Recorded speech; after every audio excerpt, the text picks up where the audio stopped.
anak-anak, siapa yang suka menanam tumbuhan? Tumbuhan apa yang kalian pelihara di rumah? Apakah kalian memelihara pohon yang besar atau tanaman hias di dalam pot?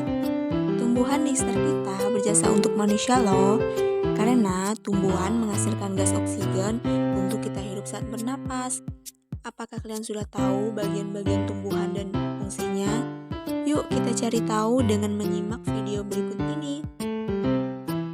Bentuk tumbuhan beraneka ragam, tetapi secara umum tumbuhan memiliki bagian-bagian tubuh yang sama.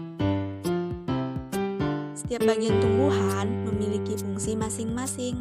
Perhatikan gambar berikut.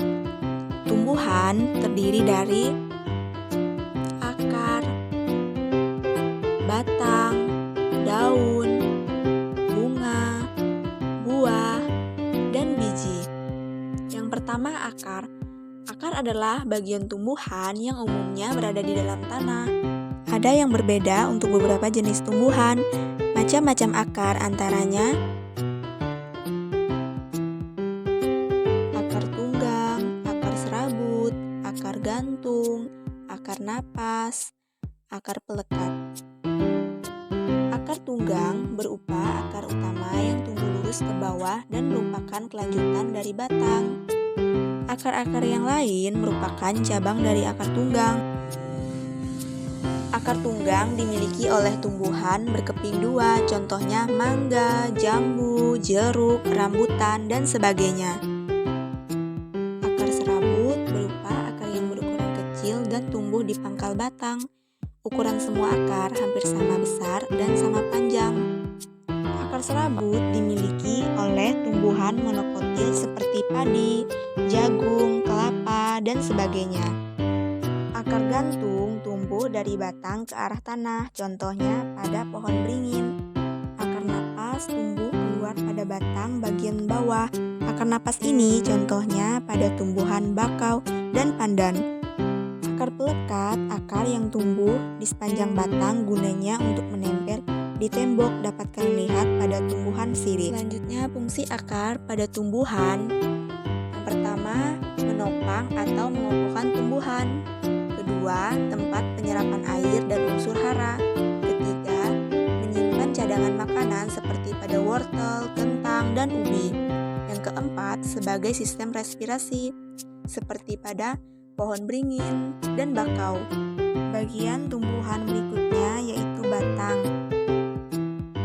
Batang bagian tumbuhan yang berada di atas tanah, tempat tumbuhnya cabang dan ranting. Fungsi batang: tempat melekatnya daun, bunga, dan buah. Batang berfungsi untuk pengangkut mineral dan air dari akar menuju daun, mengedarkan zat makanan hasil fotosintesis ke seluruh bagian tumbuh-tumbuhan. Selanjutnya, daun. Fungsi daun: yang pertama, tempat terjadinya fotosintesis. Fotosintesis adalah proses pembuatan makanan oleh tumbuhan dengan bantuan cahaya matahari. Yang kedua, fungsi daun sebagai organ pernapasan. Daun bernapas melalui mulut daun atau skamata. Yang ketiga, sebagai tempat terjadinya transpirasi. Daun terdiri atas tangkai daun dan helai daun. Daun memiliki bentuk bermacam-macam yaitu menyirip, menjari, sejajar, dan melengkung. Selanjutnya, bunga. Bunga menjadi salah satu bagian tumbuhan yang penting. Bunga merupakan bagian tumbuhan yang berfungsi sebagai alat perkembangbiakan tumbuhan biji. Ada berbagai macam bunga yang dimiliki oleh tumbuhan. Secara umum, bagian-bagian bunga yang lengkap meliputi tangkai bunga, kelopak bunga, dasar bunga, mahkota, benang sari, dan putik. Putik dan benang sari adalah bagian bunga yang berperan sebagai alat perkembangbiakan. Alat perkembangbiakan betina diwakili oleh putik dan alat perkembangbiakan jantan diwakili oleh benang sari. Setelah berbunga, pada umumnya tumbuhan berbuah. Buah merupakan bagian tumbuhan yang berfungsi melindungi biji dan sebagai cadangan makanan selama proses perkecambahan. Contohnya, buah apel, buah mangga, dan buah alpukat. Buah yang terdiri atas daging buah dan biji. Bagian yang kita makan biasanya daging buahnya. Selanjutnya, bagian tumbuhan yang terakhir adalah biji. Biji hasil pembuahan yang terjadi akibat penyerbukan antara serbuk sari dan putik. Biji berfungsi untuk cadangan makanan dan bakal tumbuhan baru.